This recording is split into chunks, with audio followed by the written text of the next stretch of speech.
গ্রামের মানুষগুলো এইগুলো দিয়ে লাকড়ি বানানোয়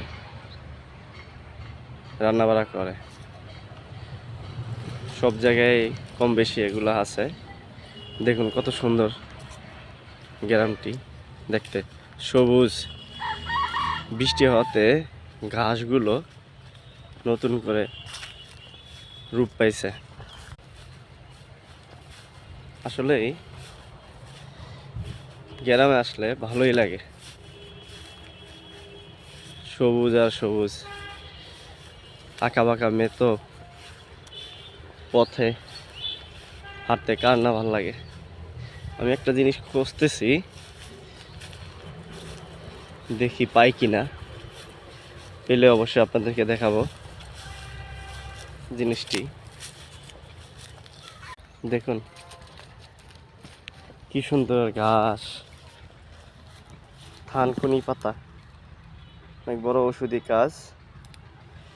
এবং এই গাছ আমাদের দেশে বলে এলিঞ্চার শাক। দেখেন কত হয়ে গেছে। এটা ভাজি করলে খুবই মজা লাগে। এবং গরুর ঘাস সামনে, আরেকজন দেখেন খেতে কাজ করতেছে। এবং সামনে বিশাল বড় একটা ইটের ভাটা। যে জিনিসটা খুঁজতেছি এখনো পাচ্ছি না। পাইলে অবশ্যই আপনাদেরকে দেখাবো।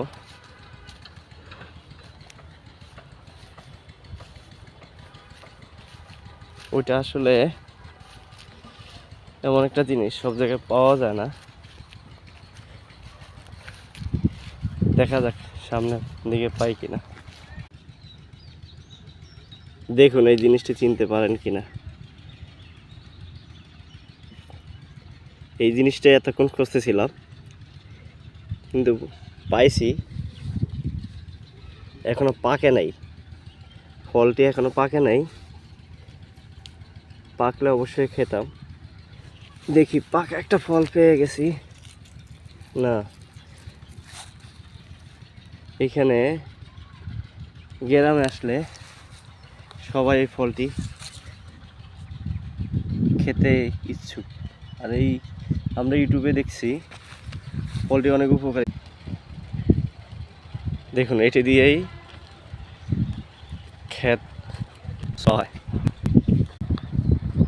আমার সামনে কত বড় ইটের ভাটা, তাই দেখতে আসছি। দেখুন।